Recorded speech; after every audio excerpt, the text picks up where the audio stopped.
सरकार को बताना पड़ेगा, सरकार स्क्रूटनी करेगी, सरकार कन्फर्म होगी कि जिस उद्देश्य से ये पैसे आ रहे हैं, वो उसी उद्देश्य में लगाए जा रहे हैं और किसी और उद्देश्य में नहीं लग रहे हैं। और उद्देश्य भी ऐसा तो नहीं है कि सरकार देश विरोधी गतिविधियों में आप पैसे दे रहे हैं, लगा रहे हैं पैसे, विदेशी चंदे आ रहे हैं। अब देश विरोधी क्या हो सकता है? देश में जातीय, सांप्रदायिक वैमनस्यता को बढ़ाने के लिए कहीं कोई फंडिंग तो नहीं कर रहा है, या उस तरह की विचारधारा को आगे बढ़ाने के लिए कोई अलग-अलग तरीके का कोई अन्य माध्यम तो नहीं प्रयोग कर रहा है। इस सब के बारे में अब केंद्र सरकार को जानकारी देनी होगी।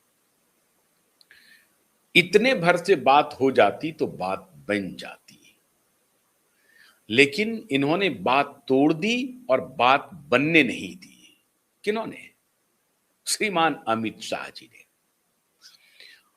श्रीमान अमित शाह ने कुछ ऐसे लोगों की गर्दन पकड़ ली है जो पूरी तरह से सांप बन करके हमारे समाज को डस रहा है। अभी भी डस रहा है, लेकिन अब उनकी गर्दन पकड़ में आ गई है। तो अब डसने का जो रफ्तार है वो कम हो जाएगा, और जब डसने का रफ्तार कम होगा तो बहुत कम लोग उससे घायल होंगे, और अगर डसेगा भी तो उसका प्रभाव नहीं होगा उस जहर का। जो जहर और भरा जा रहा था, उस जहरीले सांप की गर्दन पकड़ ली अमित शाह ने। इसलिए ये तड़प है, ये छटपटाहट है, चारों तरफ छटपटाहट है कि ये सरकार देखिए एंटी डेमोक्रेटिक हो गई है। ये सरकार देखिए जनतंत्र को ध्वस्त करना चाहती है। ठीक है, आप सरकार पर सवाल उठा सकते हैं, क्योंकि इसी सरकार ने एक 1976 से एक जो कानून था उसको भी इन्होंने खत्म कर दिया। जो पॉलिटिकल पार्टीज को फंडिंग मिलती थी उसके ऊपर सवाल उठते हैं, बिल्कुल सवाल उठना चाहिए, लेकिन वो तो अलग विषय है, उस पर तो चर्चा फिर कभी होगी, करनी चाहिए वो चर्चा। मैं एक पत्रकार हूं, इसलिए ये मेरी जिम्मेदारी है कि अगर कहीं और कोई गड़बड़ी है तो उसका भी सामने में लाया जाए।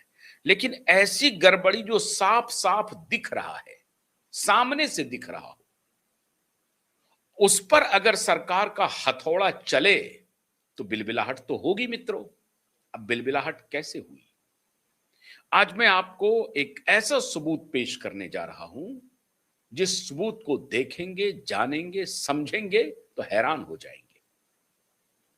एक संस्था है, Indian council, Indian American Muslim council, IAMC, IMAC, I am IAMC कह दीजिए उसको, आई मैक उसको लोग कहते हैं, मैक नहीं होगा, MA होता तो मैक हो जाता।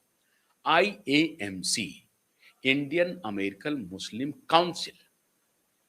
अब इंडियन अमेरिकन मुस्लिम काउंसिल सुना आपने? पहली बात तो मैं फिर आज डिस्क्लेमर दे रहा हूं, और पहले ही यह लोगों को बता रहा हूं, जैसे ही मुस्लिम शब्द आए तो हमारे जो मुस्लिम भाई बहन हैं, हमारे जो दर्शक हैं, वो बिल्कुल भी ओफेंडेड फील ना हो, क्योंकि ये उनके लिए नहीं है। जब मुस्लिम शब्द आता है तो सारे मुस्लिम खुद को इससे जोड़ने लगते हैं। तो पहली फिर मैं आप आज डिस्क्लेमर दे रहा हूं कि ये जो मैं विवेचना कर रहा हूं वो हमारे सामान्य मुस्लिम भाई बहनों से जुड़ा हुआ नहीं है। वो सामान्य मुस्लिम भाई बहन जैसे हिंदू हैं, जैसे क्रिश्चियन हैं, जैसे सिख हैं, वैसे ही हैं। तो उनको ऑफेंड फील करने की आवश्यकता बिल्कुल नहीं है। वो आप ये ना समझें कि ये उनके खिलाफ कोई नैरेटिव बनाई जा रही है, बिल्कुल नहीं। पहली बात तो सुन लीजिए, क्योंकि ये जो लार्जर प्लान है, उस लार्जर प्लान को अमित शाह ने पकड़ा है, तो सामान्य मुसलमानों को पकड़ उससे घबराने की कोई जरूरत नहीं। वो अपने काम में सब लोग लगे हुए हैं, सब लोग लगे रहते हैं। लेकिन एक जो पूरी बैटरी तैयार हो रही है मुसलमानों को भड़काने, मुसलमानों को डराने, मुसलमानों को दूसरे रास्ते पर ले जाने के लिए, आज उसको मैं एक्सपोज कर रहा हूं। तो इंडियन अमेरिकन मुस्लिम काउंसिल नाम की एक संस्था है, जिसका गठन 2002 में हुआ। क्यों हुआ? 2002 में गुजरात दंगे हुए और गुजरात के गोधरा दंगे के बाद फिर तो उसके पूरे प्रदेश भर में हुआ वो दंगा।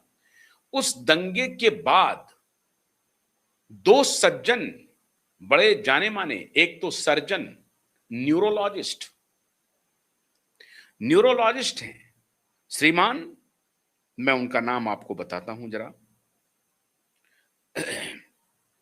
डॉक्टर शेख उबैद, ये 2002 दंगे के बाद इन्होंने इस संस्था को शुरू किया और इनके साथी हैं रशीद अहमद, वो भी एक प्रोफेशनल हैं, वो भी एक डॉक्टर, मेडिकल प्रोफेशन से ही ताल्लुक रखते हैं और वो जो इस्लामिक मेडिकल एसोसिएशन है ऑफ नॉर्थ अमेरिका के कार्यकारी निदेशक हैं रहे। Islamic medical association of north America के कार्यकारी निदेशक रहे हैं कौन? रशीद अहमद जी। और डॉक्टर शेख उबैद कौन है? एक न्यूरोलॉजिस्ट हैं जो दिमाग के डॉक्टर हैं और उन्होंने Indian American centre for social justice की भी स्थापना की है।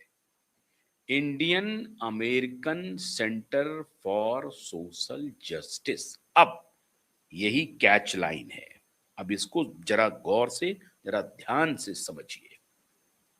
डॉक्टर उबैद और मिस्टर राशिद, ये दोनों मेडिकल प्रोफेशन से ताल्लुक रखते हैं।